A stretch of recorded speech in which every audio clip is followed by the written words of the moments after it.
l'Ukraine traque et détruit un AN-72P, une frappe chirurgicale au cœur de la Crimée. Dans la nuit profonde, à 2h47 du matin, la péninsule de Crimée est secouée par une explosion d'une violence extrême.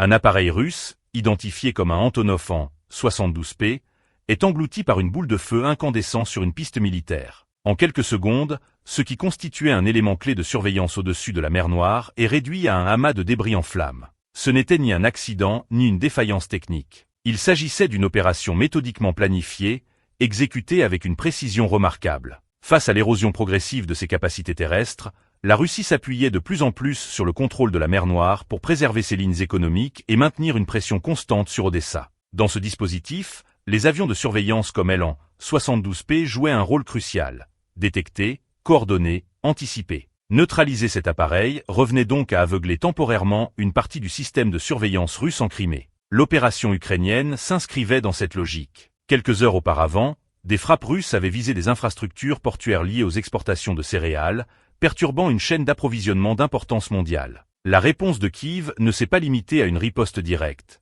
Elle a visé un nœud critique du dispositif adverse. L'action débute par une phase de reconnaissance discrète. Un drone de surveillance, évoluant à haute altitude, cartographie avec précision la base aérienne ciblée. Sur les écrans, l'objectif apparaît clairement.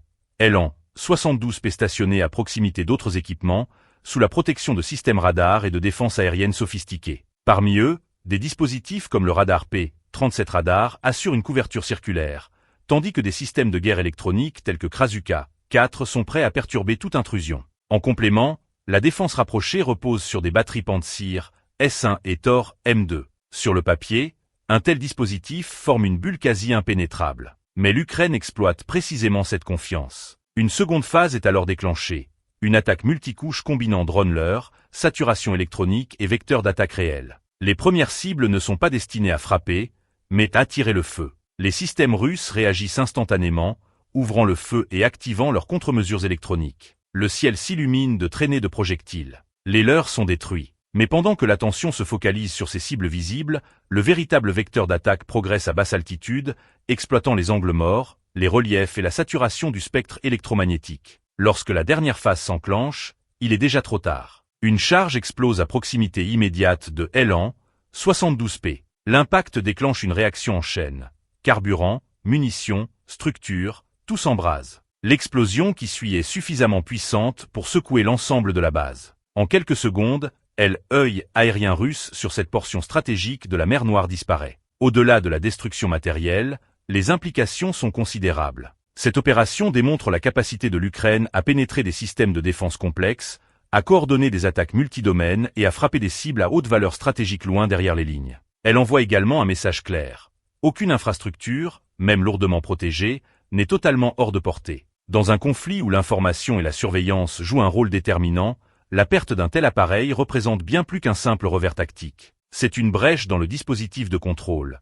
Une faille que Kiev pourrait exploiter à nouveau. Tout d'abord, l'approche analytique privilégiée repose sur la puissance de feu. À l'inverse, les États-Unis tendent à retarder l'engagement de munitions coûteuses tant que la vérification des cibles n'a pas été pleinement assurée. À une vitesse avoisinant Mach 2,5, le missile fond droit sur deux signatures thermiques, dès l'heure. Une détonation sourde retentit. L'ogive se fragmente en milliers d'éclats d'acier, pulvérisant les enveloppes plastiques des drones factices en une poussière informe. Au sol, les soldats russes ne restent pas inactifs. Les mitrailleuses lourdes de 12,7 mm entrent en action, déversant un déluge de projectiles traçants qui lacèrent le ciel telle une pluie incandescente. Une balle lourde traverse le dernier leur FPV, l'embrase et le précipite au sol comme un oiseau aux ailes brisées. Dans le centre de commandement, une brève tension s'installe, aussitôt dissipée. Le commandant russe se renverse dans son siège, frappant la console avec une satisfaction contenue, comme pour sceller une victoire trop facile. Il est 2h36 du matin. Tandis que Moscou concentre ses efforts sur ses cibles illusoires,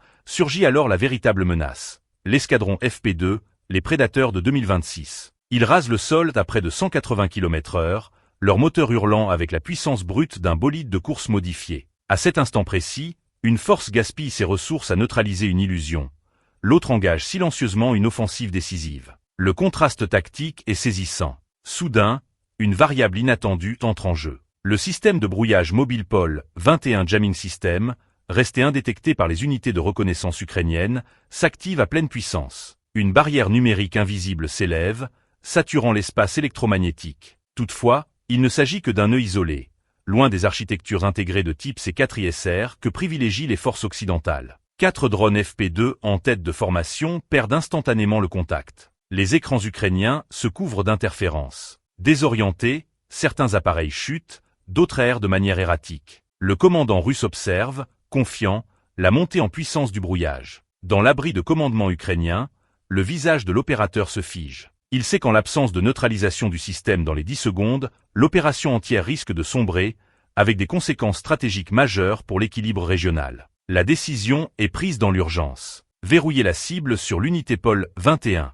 Le drone FP2 numéro 5 se détache de la formation. Il active son système de navigation inertielle de secours, une trajectoire sans retour. Ce choix incarne une logique de sacrifice tactique au service d'un objectif stratégique supérieur. L'appareil accélère, puis percute de plein fouet le véhicule antenne du système de brouillage. L'explosion est fulgurante. La structure est pulvérisée. Le mur numérique s'effondre instantanément. Les communications sont rétablies. Les 7 drones restants redeviennent opérationnels. La réaction russe est immédiate. Discipline et réflexes professionnels reprennent le dessus. Feu! En une fraction de seconde, un missile est lancé. Son propulseur crache une flamme vive, propulsant l'ogive à près de 600 mètres par seconde. Sa trajectoire ondulante lui permet d'ajuster en permanence son interception. À quelques mètres de la cible, le capteur de proximité déclenche une charge fragmentée. 2 drones sont désintégrés dans une gerbe d'éclats métalliques. Simultanément, le système Pantsir S1 pivote à grande vitesse,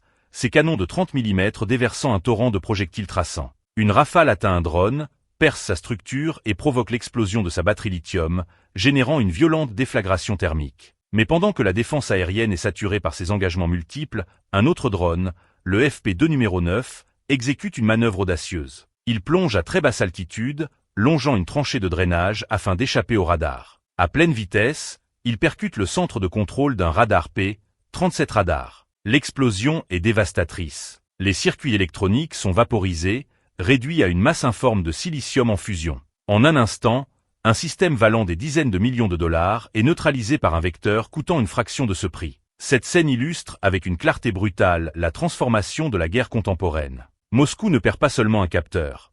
Elle perd sa vision du champ de bataille, ainsi que la protection qu'il offrait à ses unités en arrière. Le combat entre alors dans sa phase la plus critique. Le visage du commandant russe, auparavant marqué par l'assurance, se vide de toute couleur. L'illusion de contrôle s'est dissipée. Ne subsiste que la réalité nue du champ de bataille. Il reste figé dans la salle de contrôle, les yeux écarquillés devant les écrans saturés de messages d'erreur. Une amertume glaciale l'envahit. Dans l'obscurité de la Crimée, elle, œil omniscient, est désormais aveugle, et la forteresse de Karavskoye, jadis symbole de puissance, n'est plus qu'une cible gigantesque en sursis. Il est 2h43. Dans l'épaisse fumée, sous-produit des propres systèmes défensifs russes, l'Ukraine trouve un camouflage inattendu pour son ultime assaut. Les 3 derniers drones d'attaque FP2, équipés d'ogives perforantes dérivées de RPG-7, surgissent depuis un angle mort. À 50 pieds d'altitude, ils accélèrent brusquement, exécutant des trajectoires erratiques, sinueuses, défiant les derniers algorithmes de poursuite encore opérationnels. Le FP2 numéro 10 s'engage sans hésitation,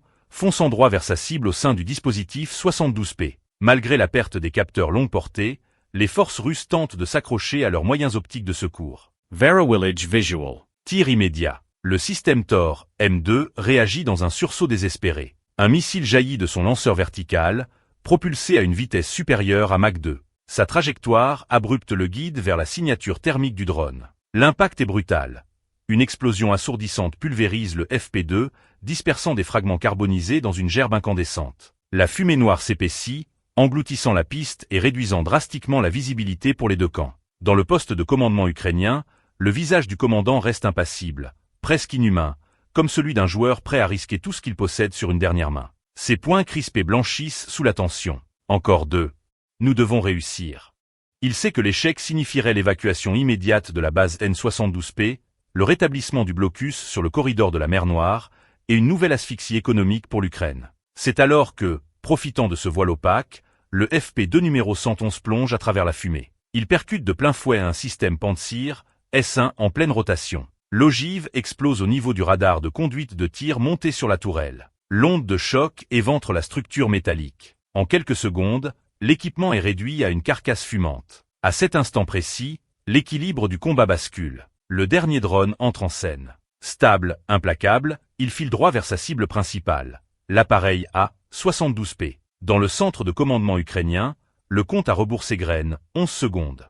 5, 2, impact. Le détonateur de contact déclenche une pénétration directe dans le réservoir principal. Une réaction en chaîne sans suite. Des milliers de litres de carburant s'embrasent, transformant l'orgueil de la flotte de la mer Noire en une torche gigantesque illuminant la nuit criméenne. Au cœur de cet enfer, le système Krasuka 4 tente une ultime interférence, avant de s'éteindre définitivement, tel un signal agonisant. L'ensemble du dispositif de défense du site de Kirovskoï s'effondre. Le commandant russe demeure pétrifié, incapable de détourner le regard des débris encore fumants. Des équipements valant des dizaines de millions de dollars viennent d'être anéantis en moins de 10 minutes par des vecteurs rudimentaires, dérisoires en apparence. À 3 heures du matin, lorsque les flammes commencent enfin à s'éteindre, il ne reste du système 72P qu'une carcasse calcinée, méconnaissable. Mais la perte dépasse largement le cadre matériel. C'est une certitude stratégique qui s'effondre. Moscou avait cru en l'invulnérabilité de ses radars P-37 radars et de ses systèmes de guerre électronique,